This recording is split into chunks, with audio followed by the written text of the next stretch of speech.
Sí, sí, sí, totalmente de acuerdo.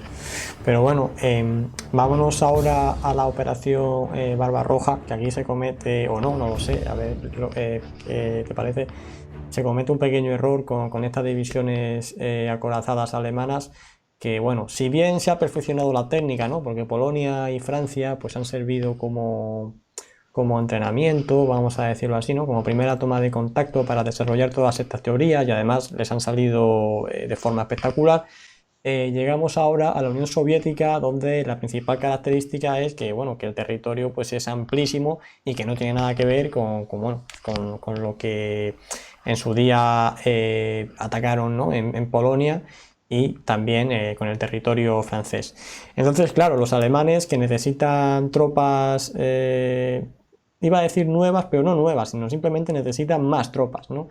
Necesitan cubrir muchos más kilómetros de frente y claro, tampoco la producción alemana era la que era, se mantuvo bastante similar en el año 40, 41 y hasta el 42, pero efectivamente pues necesitaban más carros de combate. Entonces, como la producción no se la dio ni tampoco la aceleraron, ¿no? De forma inexplicable, lo que hicieron no es seccionar pues, las divisiones Panzer y las multiplicaron, pero eso sí, las multiplicaron las divisiones Panzer, pero cada una de ellas perdió potencia de fuego debido a que tenía menos carros de combate en cada una de ellas. Aún así, se puede decir que la jugada no le salió del todo mal y pues no, durante las primeras semanas de la Operación Barbarroja tuvieron victorias espectaculares, ¿no? A cada cual más espectacular, con millones de prisioneros soviéticos. Pero ¿cómo fue esta evolución? Desde tu punto de vista, ¿fue acertado el hecho de hacer esto? ¿Cómo se quedaron estas divisiones Panzer, ¿no? Después de esta modificación que sufrieron en esta campaña? Sí, como muy bien has dicho, eh, Polonia, Francia, Yugoslavia, Grecia, fueron todo ajustes de la maquinaria de la batalla de movimiento, la batalla, la guerra mecanizada. Y es cierto, ahí también ahí tocas un punto muy interesante, digamos. La producción alemana se mantuvo muy constante a lo largo de la guerra. Parece mentira, pero es que es así, digamos. Eh, lo único que cambiaron fueron los modelos. Lo único que varió fue que empezaron a desarrollar cada vez carros de combate más potentes y con mayor capacidad de combate, lo que cubría el hueco, lo que cubría las necesidades que tenían en el frente. Si las divisiones de Panzer, me refiero a las divisiones Panzer de 1940 tenían entre 250 y 330 Panzers, cuando llegan a Rusia en el 41, lo que hace el ejército es una trampa contable. Hacen trampa solitario. Como no pueden aumentar la producción y como se han metido, desde mi punto de vista, en un marrón al atacar a Rusia, ¿qué hacen? Pues dividen por dos las divisiones Panzer.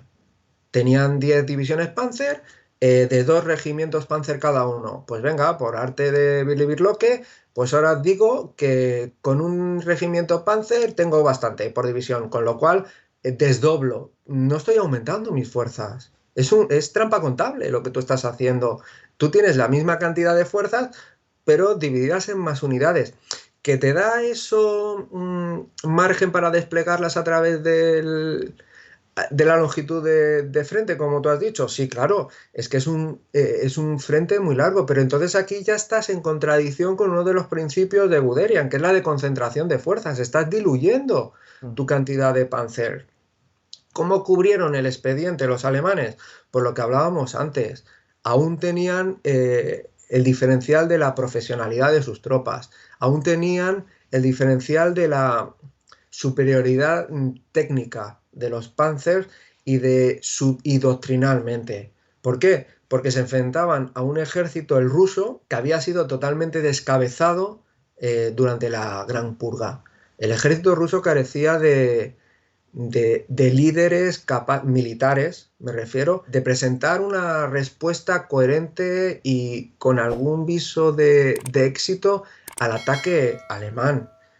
Sus tropas eran muy superiores en cantidad, tanto en hombres como en vehículos, pero la calidad era mala. Por lo general era mala.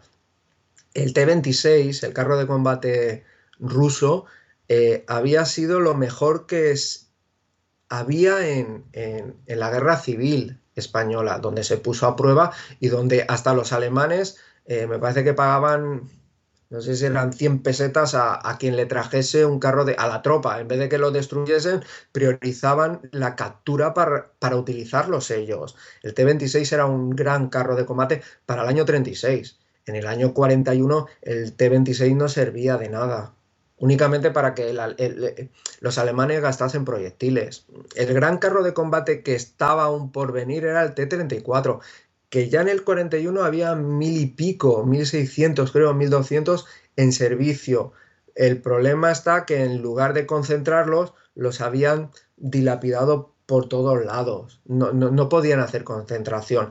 Aparte de que los rusos habían cometido un gran error. No habían montado equipos de radio en los T-34, con lo cual no podían hacer ataques coordinados, interarmas, cosa que los alemanes sí que podían hacer. Es decir, los alemanes con su ataque a Rusia tenían una ventana de éxito muy, muy estrecha y la dilapidaron haciendo esas grandes bolsas, esas batallas de aniquilación que se han convertido, que no se van a volver a repetir, en grandes hitos de la historia militar, pero eso les costó ganar Barbarroja y por extensión la guerra en el este. En Kiev pillaron a 750.000 prisioneros, es una animalada.